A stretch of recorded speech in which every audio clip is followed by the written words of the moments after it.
I really don't like making intros. At least it's an intro for a music piece. But I have to do this. And I guess this time I'll do this with pleasure. I'm sure of it. So, my name is Anna Volk, and we're gonna talk to Larry Appelbaum, senior music reference librarian and jazz specialist in the music division at the Library of Congress. Also, jazz journalist, writing for Jazz Times, All About Jazz, Jazz.com, Jazz Tokyo, Jazz.ru, and Counterpoint, and radio host at WPFW station at Washington, D.C. Did I forget something? There's always more. Okay, so, and what do you consider yourself first? Like a preservator of culture, as you said, as a librarian, that is preserving culture in papers, in some physical devices, or like more like a journalist preserving culture in words and expressions. What first? Well, it's interesting that you pose the question that way, because we all do different things in this life. We all wear different hats, depending on the situation. So I can't say that I'm always this or always that.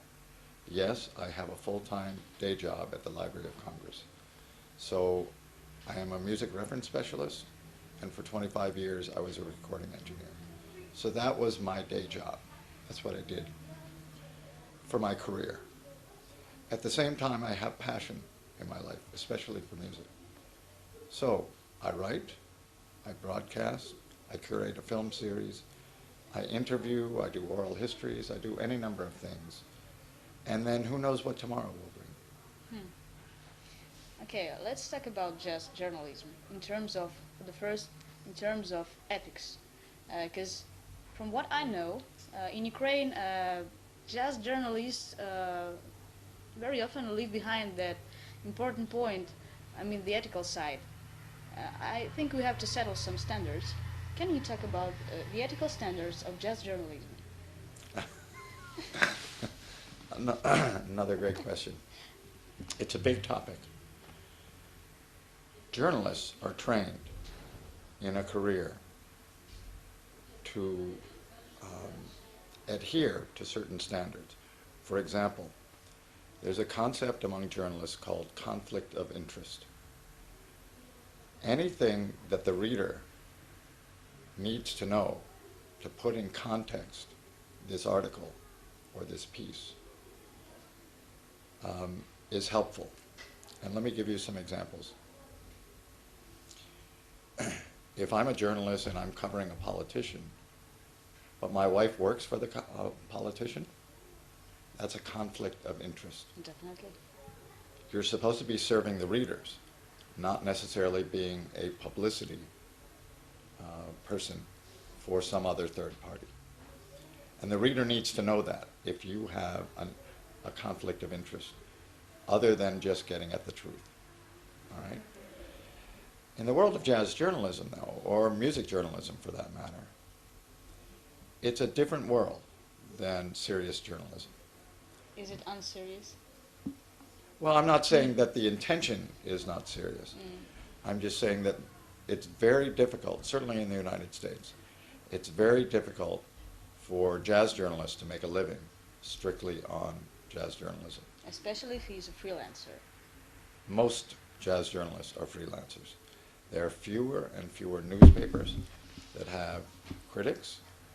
Even the New York Times, which presumably has 2 jazz critics, they're required to cover a lot of other kinds of music as well. And most newspapers in most metropolitan areas are not the New York Times. They do not have a budget. They hire what's known as stringers. These are freelance people. It's cheap for the paper. They don't have to pay benefits. They can pay a small amount of money for each piece as assigned. Oh, by the way, do you know such examples as when some people were beginning their career as a jazz journalist, a freelancer, and then they shifted to other topics to cover politics or something like this, or culture as a whole? I mean, and becoming some, not freelancers, but working for a definite magazine? Well, nothing is really static. It would imagine what it might be like to live in a very expensive city, which is, I mean, you have to be living in these communities in order to cover them, right? Mm. You have to make a living, and you're living from hand to mouth Mm. based on little assignments that you get from week to week. You can do that for a few years, maybe for 10 or 15 years, if you have enough passion. But at some point, an adult starts to think about the future, about security. If they take seriously this career of journalism, maybe they want to move up in the ranks from being a freelancer to being on staff somewhere. Usually at a smaller paper, a smaller magazine, then they want to move up to a larger magazine, bigger circulation, more impact. So yes, I think... Is this the reason of growing ego? Sometimes. Well, it could be ego for some. I think it has much more to do with security. And people reach a certain age and they realize, I'll never be able to retire if I'm a freelancer. Mm. You need to invest in your life. You need to have something to hold on to, especially if you're going to have a family. You really need to make some money to support not just yourself, but if you have a wife and children, you really need to take more seriously the idea that there are responsibilities. So what about the ethical side of things? I mean, how can you build your work with some festivals, with some performances? I mean, you've been telling about, but you don't have to take some payment from the festival. You don't have to let them to. No, you're not supposed to. You're not supposed to let them to pay your travel costs and everything. Yes. Well, it depends what you're doing it for. For example, I was invited here to Kyiv as part of the jazz festival as a special, to host some special events, to give some talks. That's different from covering, from being a reviewer, from being a critic, and assigned to evaluate or make value judgments about performance or about the event. If I'm here as a special guest and I'm to give a talk, the festival can pay my expenses. That's not a conflict of interest. But if I'm trying to cover something and the festival is paying me, that's a clear conflict of interest. You're not allowed to do that. Now, I realize that it happens. You have jazz journalists, especially, who make next to nothing. Seriously, you'd be shocked at how little most jazz journalists make for their assignments. And they want to travel. It's important for any music critic or reviewer or anybody who's serious about understanding what's going on. You need to travel. You need to open your ears. You have to meet people. You have to see what the scene is like outside of your own community. And there's only a handful of ways you can do that. You can get a grant and go live in another country. That's okay for some. But it's just, it's just for some time. It's not. Indeed. The other way to do it is many freelance journalists go on what are called junkets. These are all expenses paid. It's like a payola. You've been telling yesterday. Well, it's not exactly payola. It's much more vague than that. Payola is... Can you tell again about this? Payola is a practice that was used primarily in the early to mid part of the 20th century, especially for radio and to an extent on television, early television, in which record companies, for example, or publishers might literally hand money to a DJ in order to play something. Pay to play was the way it was referred to. So junket is some kind of... And a junket is think about it. If you're a journalist, and let's say a festival in France, or England, or Norway, or anywhere you want to go in the world, a festival in Italy, says, oh, would you like to come and review the festival? They want your byline in a magazine talking about their festival. What they want is publicity. And they're willing to pay you to do that. Well, if you accept that money and then write a positive review, you are just writing publicity. You're doing promotional work for them. That's not journalism. And so that's the conflict of interest. And the reader needs to know if you've been paid by the festival. I mean, this happens all the time. But it's, it speaks to the need to establish some standards for what constitutes Really? conflict of interest. And I keep asking my fellow journalistic colleagues, where do you draw the line? What are we allowed to do and what are we not allowed to do? In the world of serious journalism, people who work full-time for a newspaper or a magazine, that line is clearly drawn. You can do this, you cannot do that. The New York Times will not allow any reporter to cover an event and have the expenses paid by the event. Either they will send you the paper or you don't go. Because nobody wants to be obligated to write nice things. Uh,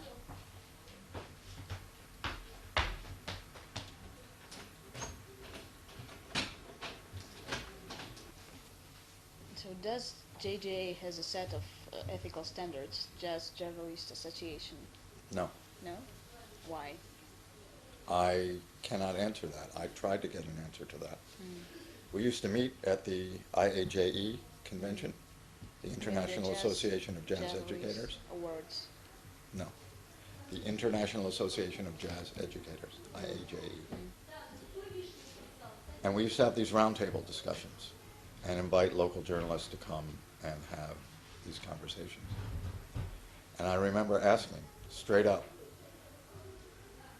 will the Jazz Journalists Association establish some written standards? And no, I was told no. So, Maybe the people that are doing those things are not interested in having that set of standards. Maybe they fear that this can affect their work in a bad way, and they can make them doing some things they really don't want to do.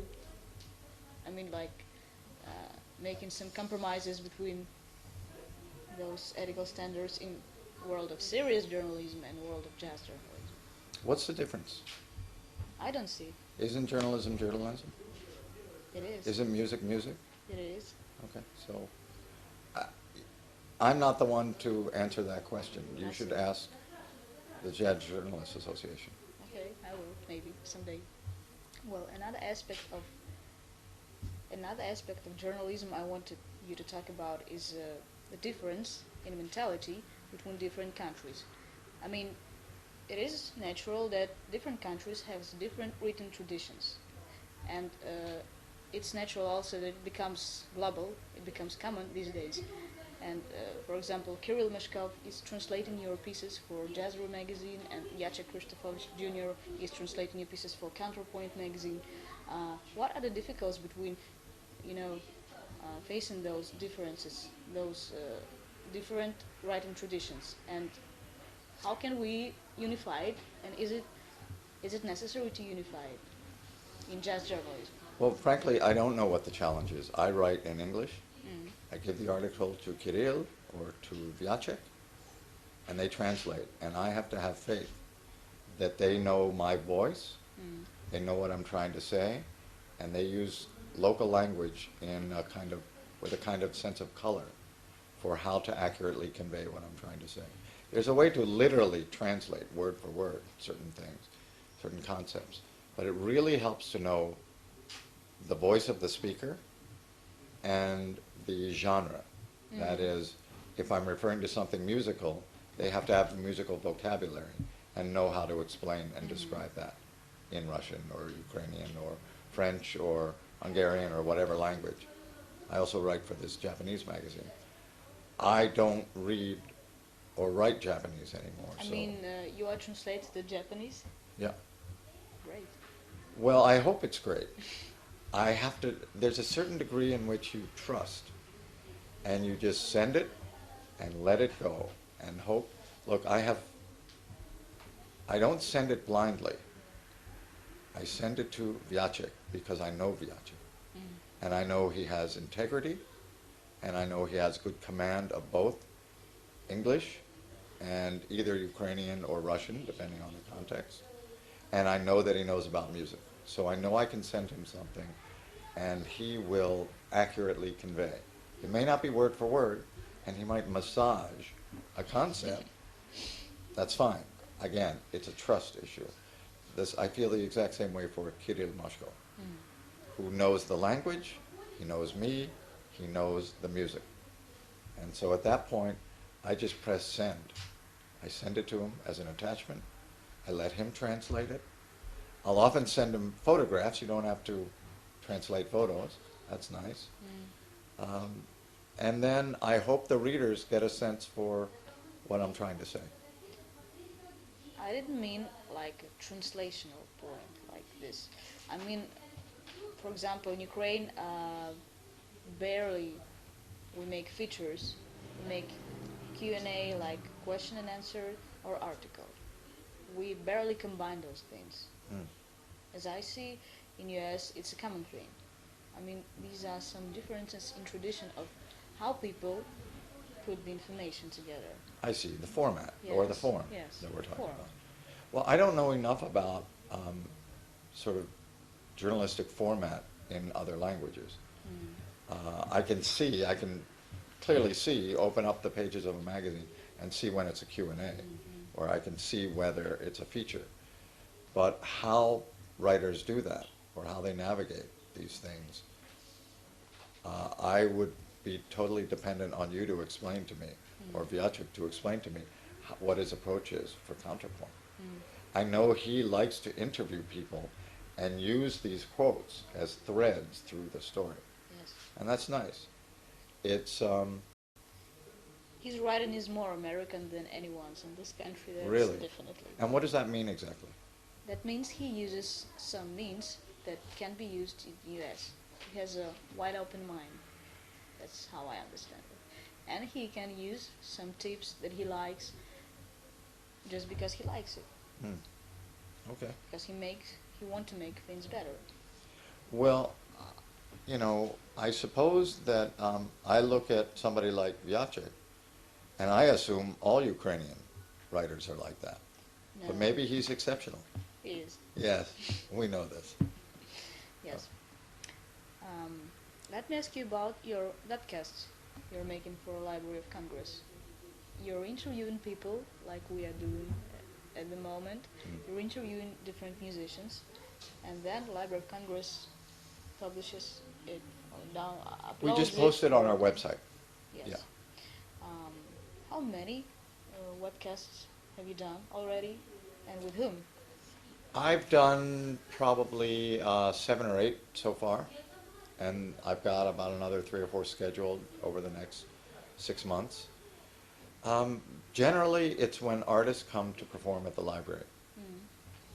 They will come either earlier in the day or the day before, and we'll sit down in the studio, or we'll do something on location, as we're doing here and now. And it's basically a conversation.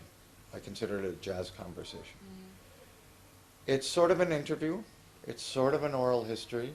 It depends on which artist we're talking about. For example, I interviewed both Alan Toussaint and Henry Butler, who both come out of a very strong New Orleans tradition.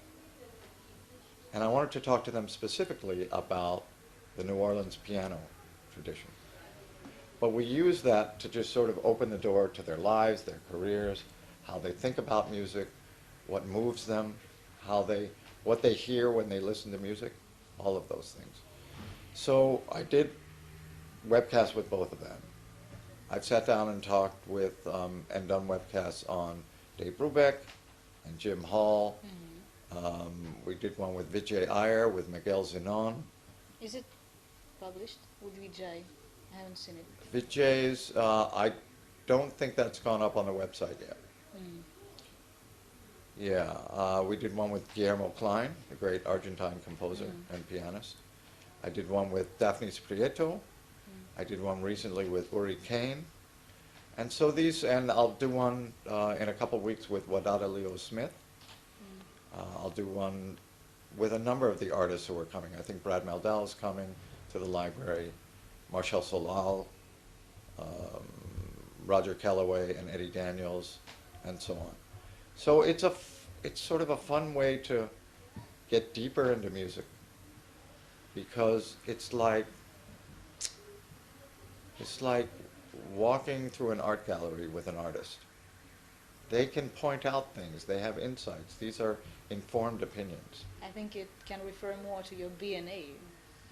Yes, I mean, in, walking in through that the gallery with. in that sense, yes. Okay, but at the moment about webcast, is it hard to organize such kind of matter in the Library of Congress, which means that jazz is not the core topic of this organization, really serious organization?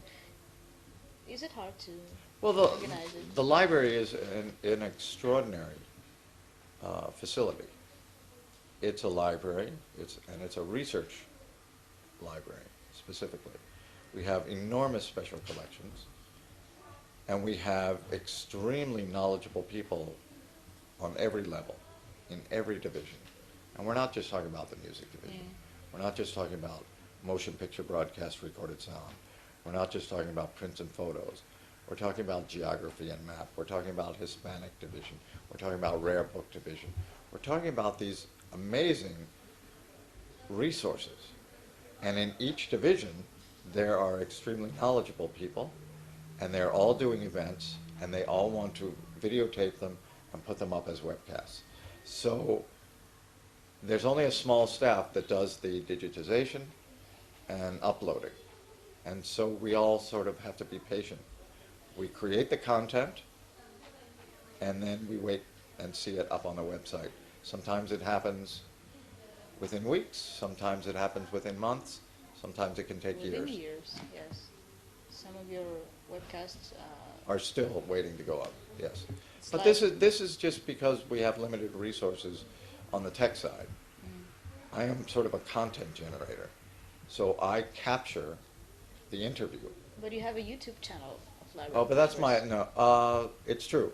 The library also has a YouTube channel, and we also have a Facebook page, we have Twitter, we have a number of social networking sites, and we are trying to get the word out about our collections. But you can imagine there's this universe of information and a kind of small hole to get through these social networking sites, because there's a small staff that works to upload the giant content. You see? So my obligation, my responsibility is to try and capture the interviews, to make them as informed as possible, to make them as interesting as possible. We get them documented, and then we hope that things will go up on the website sooner than later. They will. They will all go up on the website at some point. It just might take time. Sometimes it takes time. What is more exciting to you? Or do you see the difference between writing for print, as you did some time ago, some years ago, and now writing for the websites, when you can put a video in the middle of the text and to illustrate things that you are telling people? You can not only put pictures but video. What is the difference between these two?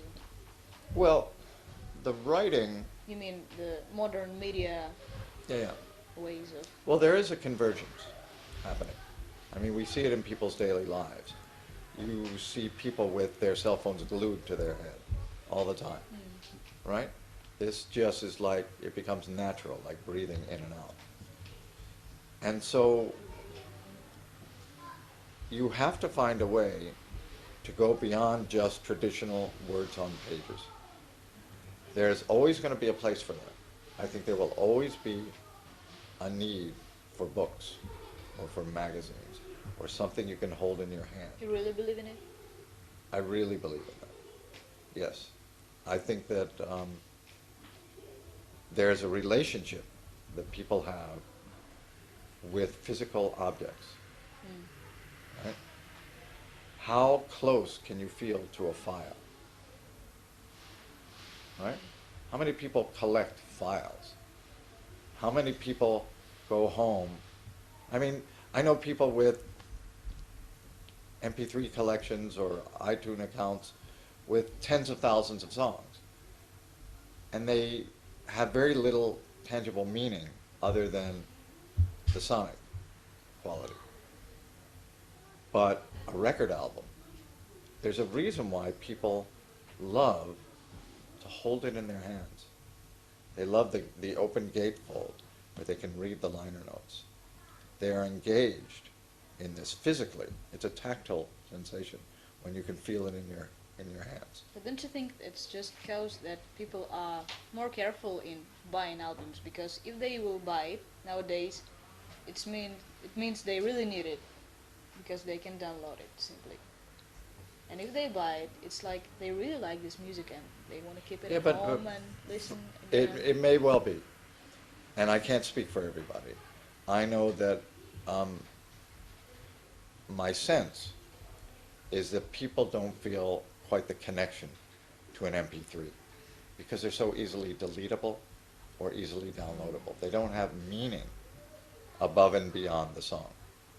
Whereas I know people who, and I still know people, who look for something for years, they find it, it means something.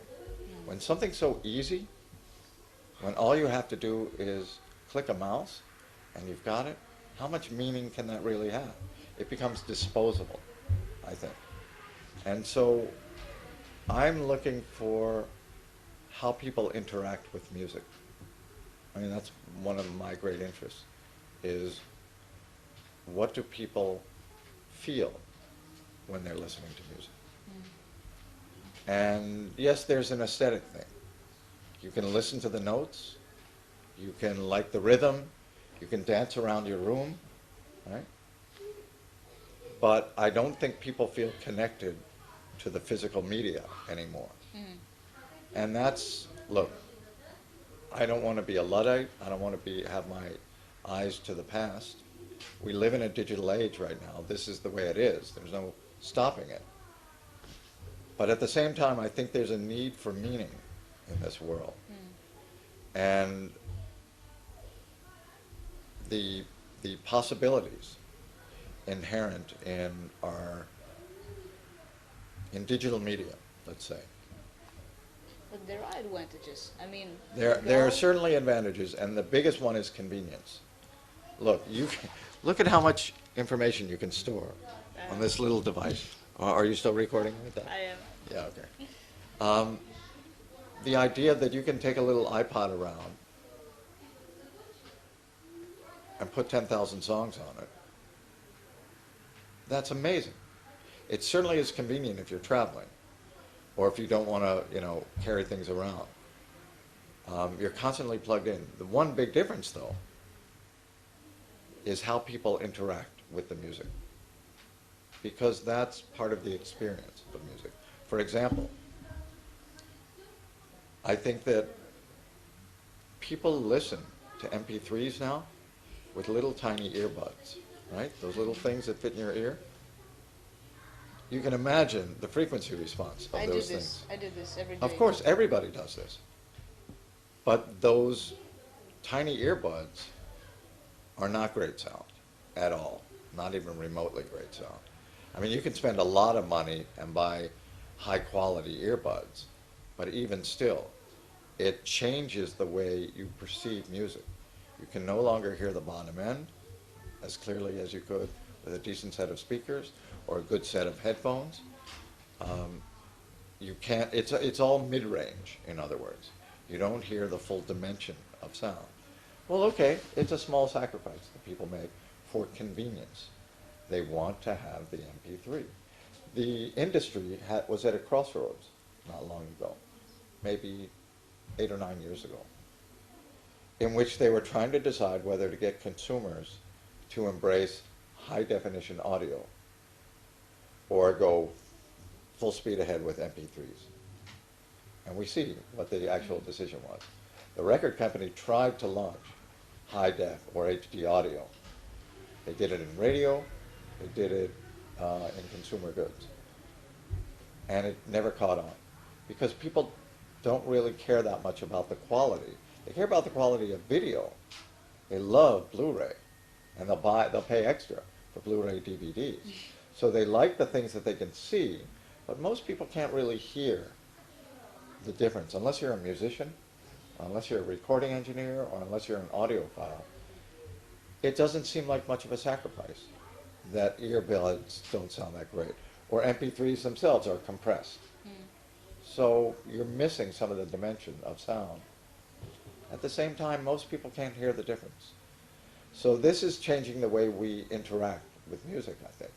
But sometimes you don't even get a chance to feel difference. You just get the chance to have some information as it is. For example, if you're writing about Molde Festival and you post it on the Jazz Times website and you put the video, I can watch this and I can understand and I can see what's happening. Yeah. Instead, I wouldn't have a chance to do this Yes. because it Well, this wasn't goes all back. in print. This goes back to the convergence we were talking about, and I actually think this is where journalism is heading or should be heading. You really need to paint a more interesting picture with your words. Because if you really do a content analysis of festival reviews or record reviews, for every really insightful review or critique, there are 100 cliched things that say nothing. The other thing is, if you do a content analysis, let's say you pick up any of the major jazz magazines or any major music magazine and look at the reviews, I think you'll find that 95% of them are positive. What does that mean after a while? Maybe If everything because is great, people just pick records they like and they write about it, and they don't pick records they don't like. but that's Maybe not the journalism, reason. that's blogging. That's just opinion then. That's just, sharing your fun stuff. So, and there's a place for that. I'm just saying that most journalists do not get to pick what they want to write about. Most journalists are assigned something. Or they might pitch something to the magazine. Say, hey, I'd like to cover this, or I'd like to review that. Or maybe things have changed so much since I came up when my editor would say, hey, we want you to review this. And they would send you the disc. And then you would write the piece and email it back to them. Or in the old days, literally send a hard copy back.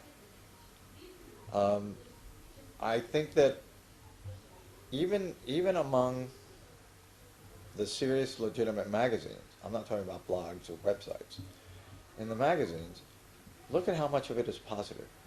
It's like, it's PR. It's not terribly insightful reviewing. Maybe people just want to make a good selection for their readers and pick the best, the top.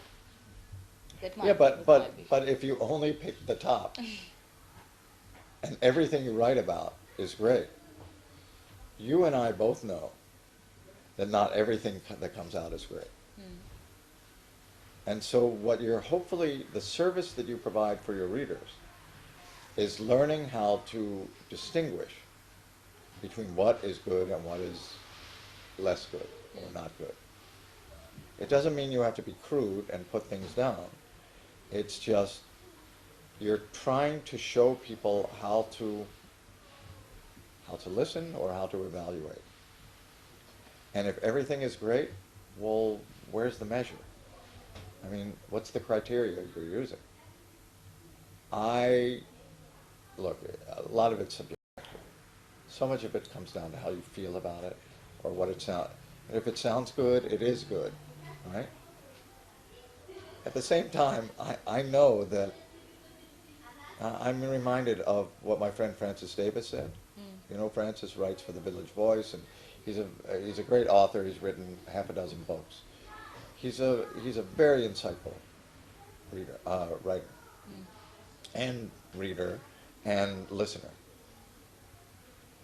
Francis, he was asked, what is a jazz critic? He said a jazz critic is anybody who gets free records from the label, right? And it's, in that sense, it's true. There was a time when we had serious critics, not just in music, but in the arts. It's like they could and in pick culture. any record and write what they think about it. Yes. Any. Yes. But the thing is, if you like everything, where's your sense of taste?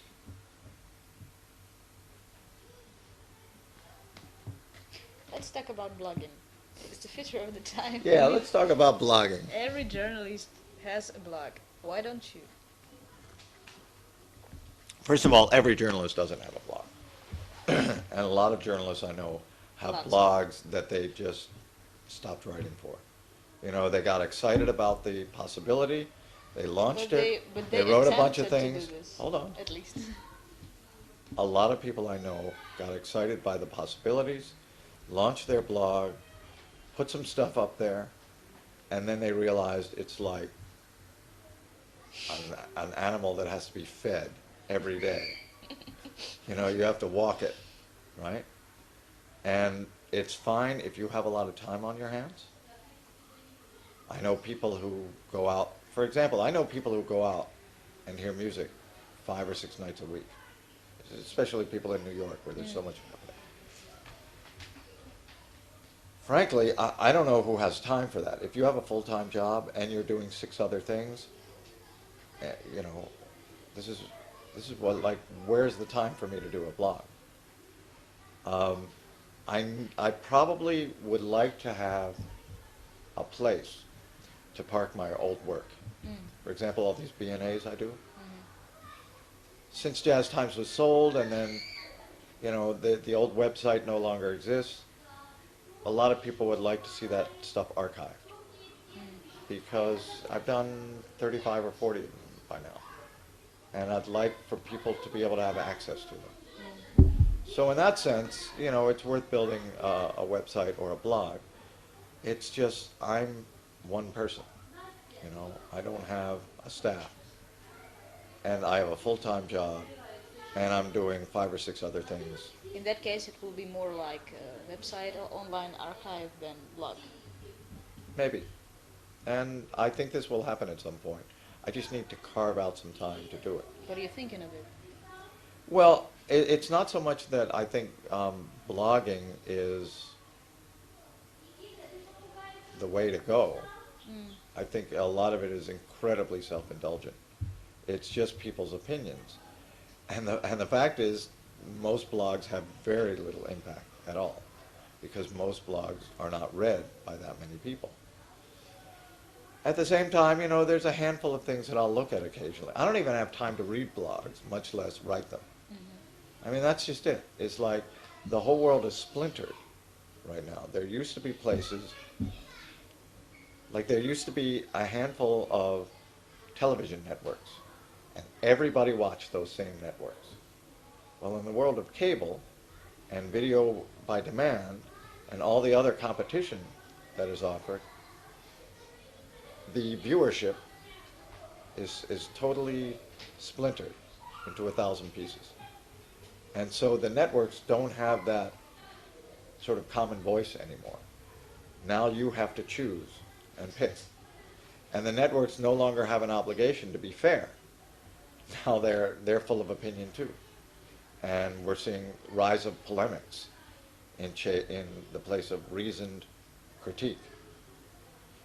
I suppose we're living in an age of polemics. But you do some ongoing posts and stuff on your Facebook page. Yeah, but that's like, first of all, that takes next to nothing. That takes like 20 seconds to do.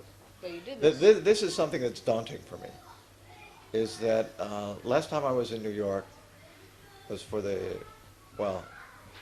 a recent trip to New York. I was at a gathering with lots of jazz journalists, and more people commented on my Facebook postings than on my writing. And that depressed the hell out of me. I mean, because I spent a lot of time on my writing, and I realized people don't read anymore. They glance at things. That's why Facebook is perfect. That's why Twitter is perfect, because the attention span is so short now. People don't seem to be willing to read a whole book. That's why people always ask me, why don't I write a book? And I think, well, who's going to read it? People don't read anymore. Me.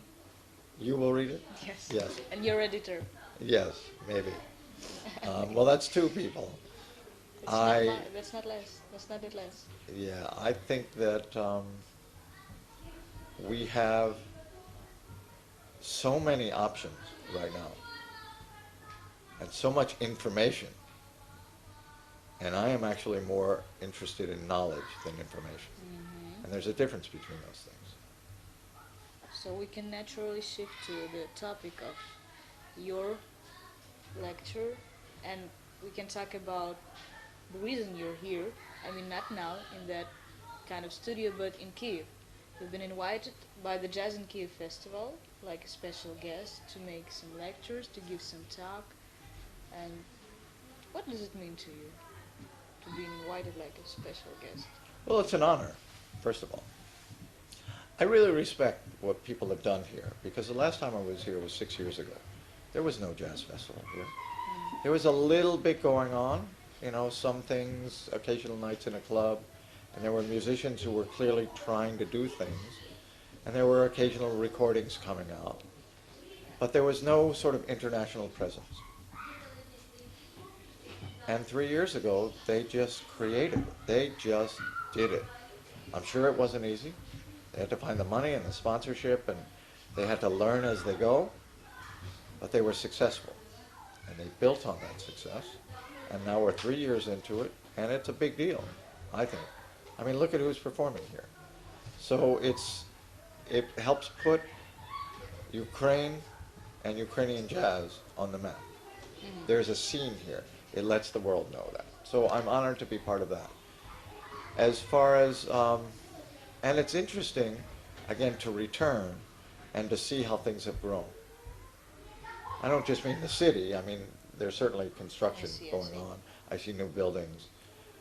But I'm just saying, to see how people's efforts have borne fruit. And that encourages people to keep going. And that's an important thing. I see what Jacek's done, first with his nota, and now with what he's doing with Counterpoint. And I say, yeah, these are creative people actually doing something. Look, it's very easy to sit back and complain. It's, you know, we live in that age. You won't go anywhere. You won't go anywhere. It leads to cynicism. And cynics never do anything except complain. I can appreciate cynicism, especially when it's done with humor. But I am much more drawn to people who do things. And people who find a way to do things. You know, I think one of the things last time, I talked with a lot of journalists. And I asked people, what are the challenges facing you? And one of the things I remember is that they said, well, people won't work with each other. There's too much competition, and the idea of showing initiative, being ambitious and showing initiative was suspect. You're supposed to wait for somebody to offer you things. Well, that's old thinking. That's like the past. And clearly, people get the message that it's not going to happen unless I pick up the ball and run with it. And that's what I see evidence. I see people starting to run with things. And this festival is just one example, and it's an important example, I think, for what can be done. You often go to the festivals, jazz festivals in Europe. What differences you see? I mean, comparing Jazz in Kyiv Festival and some European festivals, I mean, in terms of approach and in terms of people's mind and conceptions they try to fulfill. It's Thursday today here in Kyiv, and the festival doesn't start till tomorrow. So I'll probably have more to say after I experience the first night or after the end of the third night. I see. At the same time, there are certain things you can sense just by looking at the program. It's still a fairly small, modest festival. There are only 3 nights. But there are generally 2 bands per night. Except for the last night, Herbie. Yeah, I mean, all day. right. But you look very carefully at which bands are being featured. I'm a little surprised that there aren't more Ukrainian bands as part of the festival, even if it comes to opening the show, you know. But that's the decision and taste of the people who are, let's call them the gatekeepers, the people who make these artistic decisions, the directors. I'm a little, I can't help but notice that Herbie Hancock, Oregon, Yellow Jackets, these are all American bands.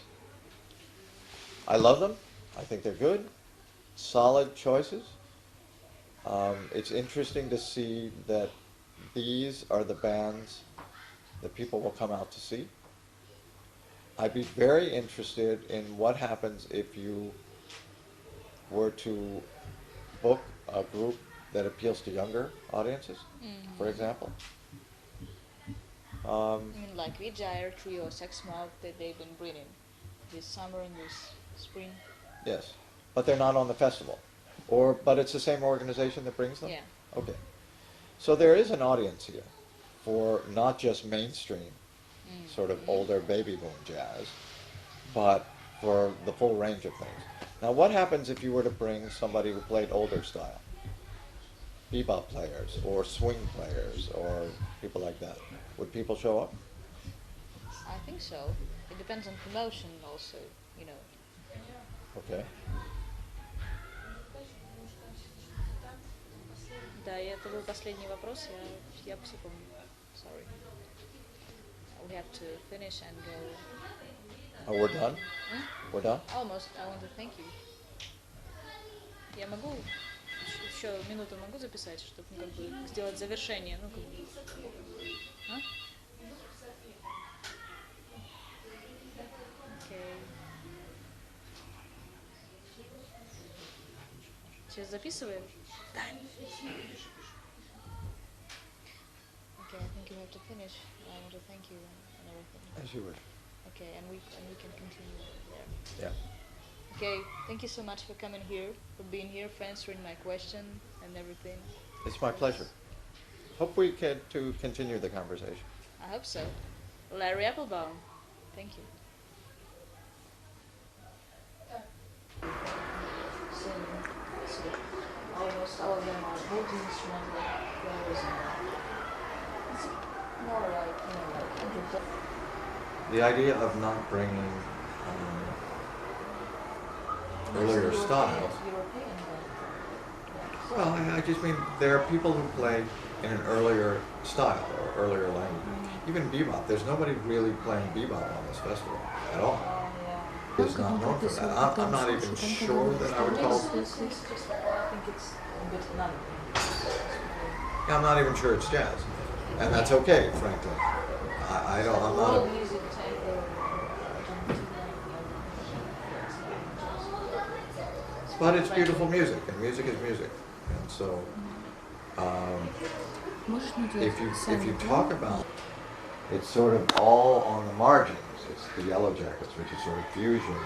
It's Herbie, which is like a mishmash of all kinds of things. That Imagine project.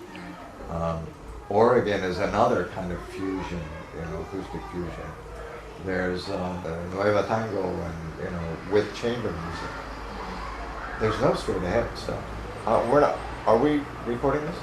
No, Okay. just even it's free jazz or something like this. If there was a club bringing only free jazz players, young, unknown, from Europe, whatever, they come, and people every night, Always is. I think that again, this festival is very young. And think about young people. It will grow.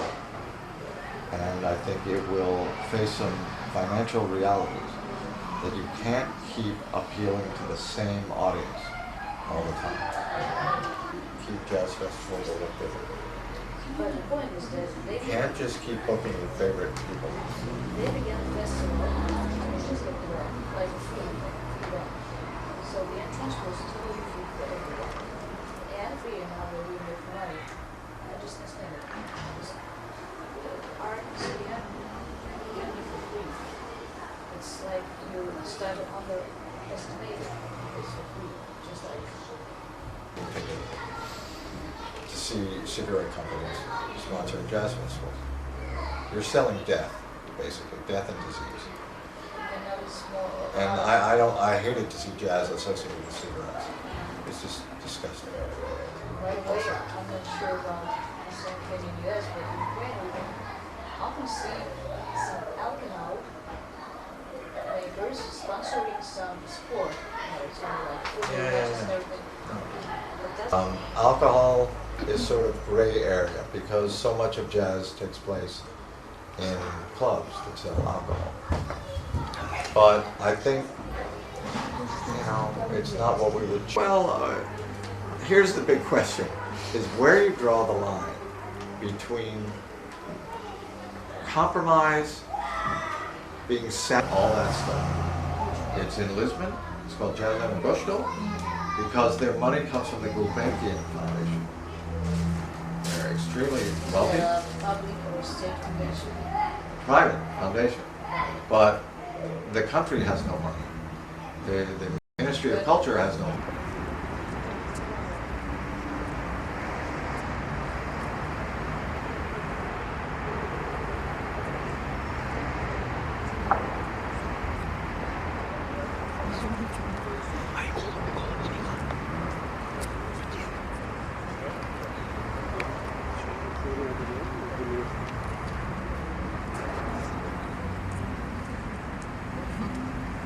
Они активно машут контрапунктом.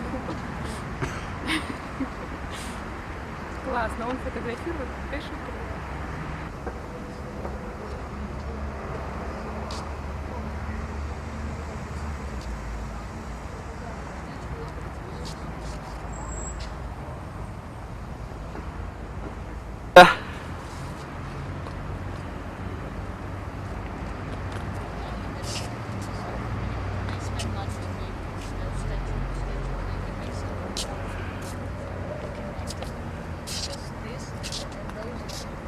Well, that whole generation. There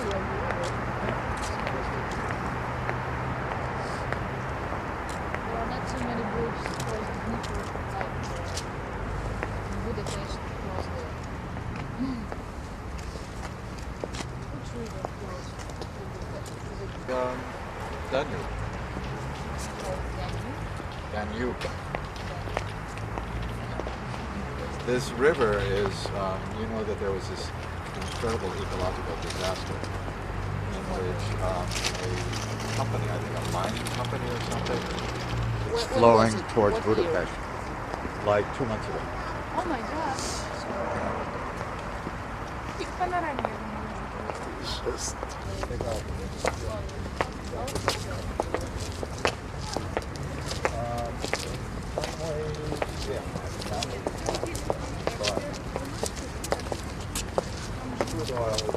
Там свечи горят.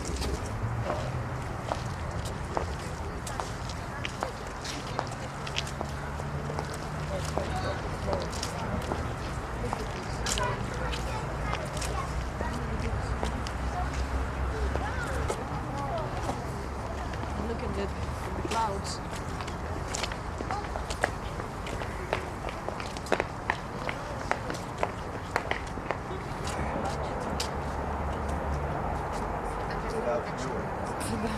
На нас не обращайте внимания, просто там постойте.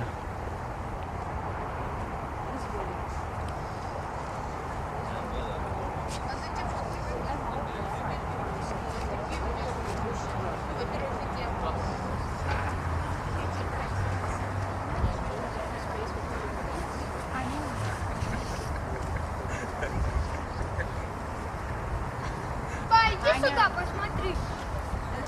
Папа, здесь видно там.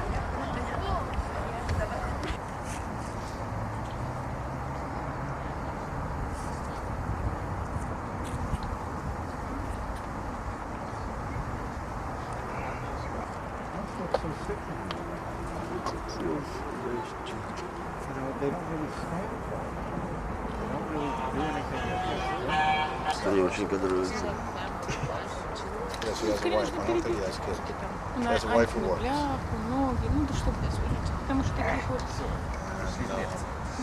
There's another guy who he'll write reviews about like an old girlfriend or a friend of his, and he doesn't mention it in the article. That's not important. You just not right. And so his It's like the bill claim that he didn't tell the people about the cancer of the just, Камера не отрабатывает. you know, it undermines your credibility and your integrity. And that's a shame because what, you know. Не надо смотреть. А там сколько мы стояли? Не, ну вообще. Да там минут 40, да. Минут 40. В смысле, чисто времени разговора, минут 40. Все равно я тебе рекомендую не правда. Да, я не хочу просто, чтобы это было потом. А как туда? Сразу. Блин, что мы не сделаем? Так.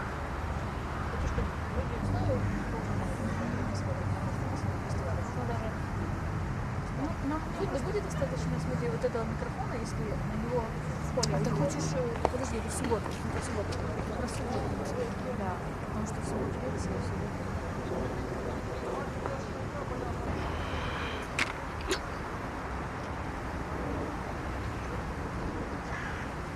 Серьезно, выпустить, пожалуйста. Ну, выбросить. Сейчас, а куда выбросить?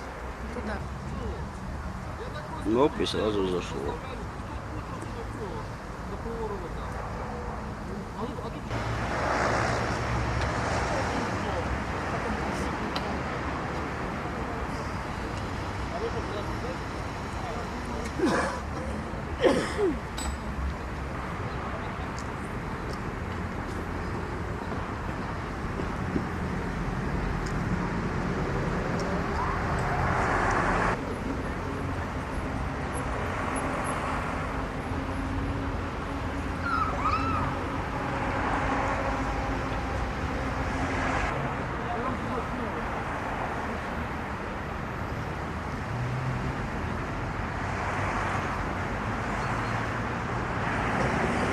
Работал с Монком где-то около 9 месяцев.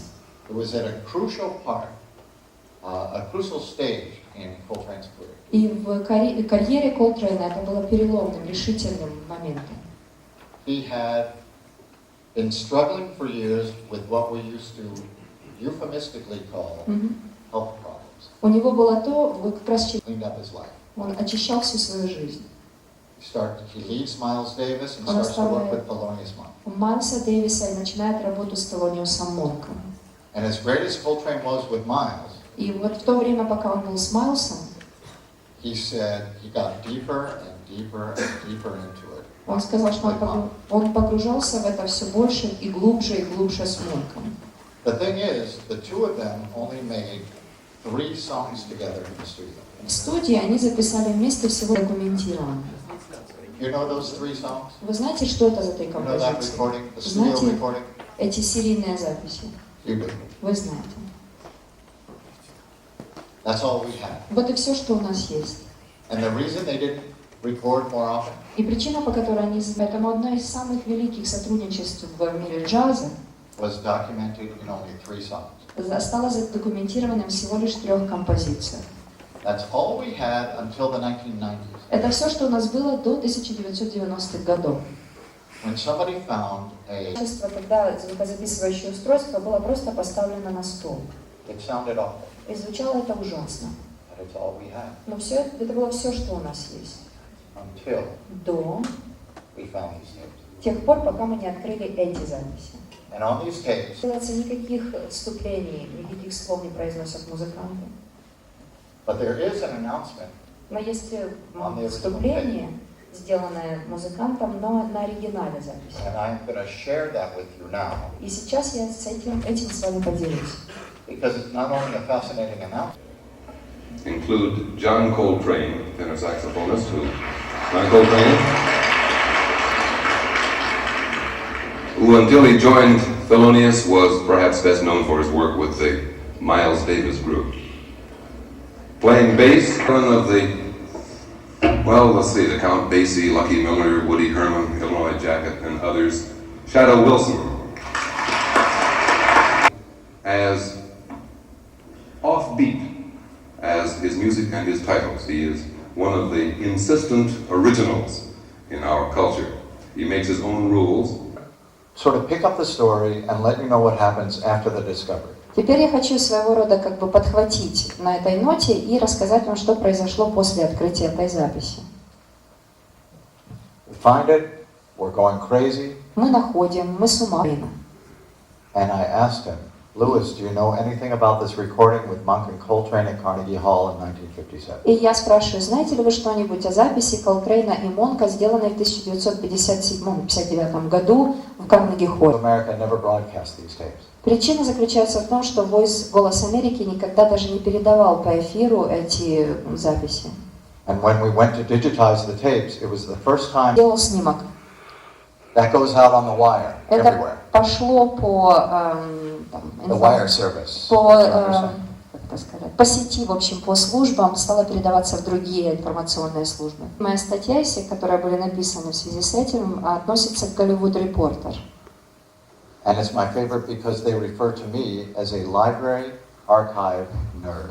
Можете себе представить, почему любимая, потому что я там упоминаюсь. Gets out, and I expect the phones to be ringing. Вот представляете, слово об этом, да, слух об этом, молва, начинает распространяться, ну и я сижу на телефоне, жду, а вот начнут же звонить. I expect to see people lined up to listen to this. Я представляю, вот сейчас будут выстраиваться в очередь. He's working on a book on Coltrane. А он как раз в это время работал над книгой о Колтрейне. He wants to know if he can come down and listen to these Очень tapes. часто он приходит и слушает записи. Please, Пожалуйста. you're welcome.